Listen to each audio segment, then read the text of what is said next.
Alright, what's going on YouTube? I got a Chaos Dwarf guide for RuneScape 3 here. This is a very good money making method. I make a lot of money here and you really don't even have to be that high of a level. You just need the actual requirements for the quest. Other than that, I mean, they're not too hard. You pretty much one or two hit them. I've never actually killed these things as a low level, so I don't have any experience with that, but I basically two hit them with a maxed account, and it literally takes no effort whatsoever when you're killing these things. So I don't think it should be too difficult for medium level players. And if you're gearing up properly as a low level, you could possibly do this. I'm not exactly sure what the best combat level would be if you're going to be a low level and do this, but they're not very difficult. So we'll get right into the requirements here. So you need to have the Forgiveness of a Chaos Dwarf quest done, and its subquests, which are Forgettable Tale and Between a Rock. Both of those have two subquests in each, but they're really easy. It's like one of them's like fishing contest, so it's pretty easy to get those done. And then for skill requirements, you're going to need 61 Hunter, which is kind of a pain. Hunter sucks, but cooking is extremely easy. So you need 61 cooking and 69 strength, which with EOC, that's pretty fast. So I don't think you have to worry about that. And all skills can be boosted, so if you're really lazy and you don't want to get the rest of the levels, they can be boosted. So the recommended requirements that I would say would be definitely use Soul Split, or if you have Soul Split unlocked, definitely use Soul Split. And if you don't have it unlocked, use the Vampirism Aura. If you don't have that, you can use food. Mainly food for low levels, because most likely you're gonna either have Soul Split or you're gonna have Vampirism. There's not many people that don't have either of those, so just try to use those, and if not, just bring a full inventory of food and a healing familiar, which when I go, I can bring 2 pouches and like a full inventory of super restores, and I'm fine. So yeah, I just bring a few of those, and I bring some teletabs just in case things get hairy, but they don't normally do that. Sometimes I'll risk it, and I'll just literally go until I have like 1,000 HP left, and then I tele out. But just with a healing familiar, you'll be fine. And if you're low level, like I said before, just bring a ton of food. And if you're a high level player and you do not have the Bone Crusher and Demon Horn necklace, you can use super restores. I would recommend super restores just because of the fact that if you have pouches in your inventory, when you run out of summoning points or whatever, you can renew them. But if you have a ton of super restores, you won't run out of summoning points. So that's just that. But some good items to bring are definitely the Charming Imp, the Bone Crusher, the Demon Horn necklace, and the Gem Bag. Now, those are all obtained from Dungeoneering. If you're a lazy player, the Gem Bag is pretty irrelevant for you because you actually have to go around and pick them up. But if you're a kind of high level player and you have the Dungeoneering Bone Crusher and Demon Horn necklace and the Charming Imp unlocked, you could just stand there with Soul Split on and not even do a single thing. Like maybe bring a few shark in case, because sometimes when you're attacking multiple enemies at once, you take a ton of damage, and it's without food in your inventory, you basically have to kind of kill 1 or 2 enemies at a time to bring your health back up.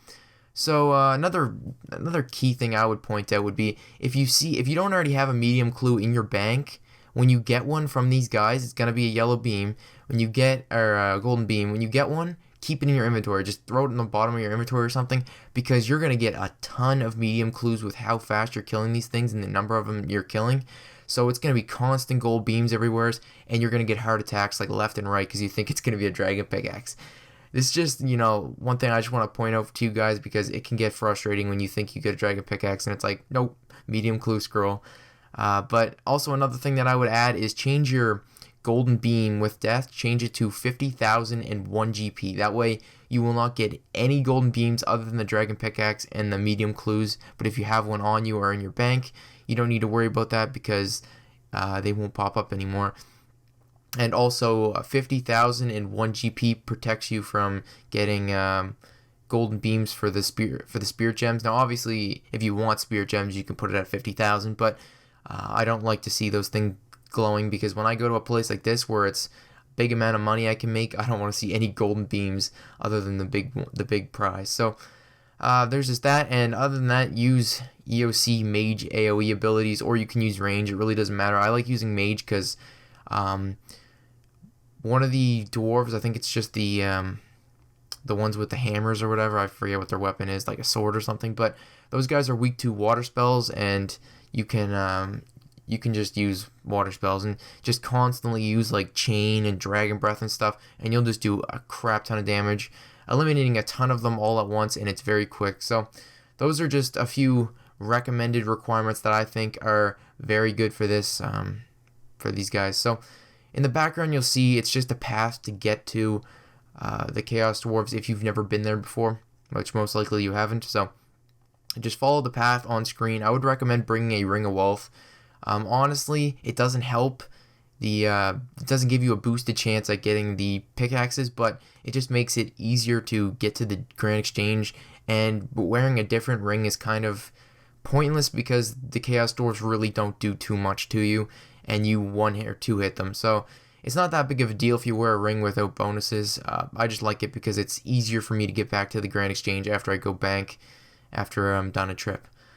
So there's not really a money per hour in this sort of thing. You know, it's kind of just if you're lucky, and I'm kind of lucky at this place, to be honest. I got a lot of money here, and you know, it's really comes down to how patient you are. So I would recommend, you know, listening to music or watching a movie or something while you're doing this, but don't AFK. Do not AFK. Like, make sure you're focusing on the screen, but you have like Twitch to the left side of your screen or the right side of your screen, or have music in the background, so you're kind of taking your mind off it. You still want to be focusing on the screen because, you know, they only attack you when you can AFK for like a couple minutes, I think, and then they stop attacking you. So they're not aggressive anymore, so you gotta go around and hit them basically yourself. So I would just recommend, honestly, just paying attention and having like a movie or something in the background, or listening to music or something. It'll just make time fly better, and it won't be as boring.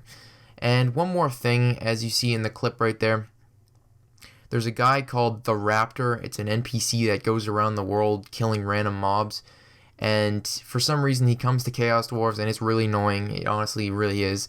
And he'll go around and start one-hitting the Chaos Dwarves. So what you have to do is you pretty much have to tag the dwarves as fast as possible with your mage or whatever you're using range. Just hit them once and then go after another one, because when he hits them and he kills them, it still counts as your drop. As long as you do 1 damage to him, or to any of the Chaos Dwarves or anything in there, he'll finish them off and you'll get the kill. But if not, he could like hit a one hit on one of those guys, and you know, you'll be thinking, geez, that could have been a dragon pickaxe right there. The Raptor just got a dragon pickaxe drop. So just make sure you tag as many as possible. And one more thing I want to add to the video. Do try not to attack black guards.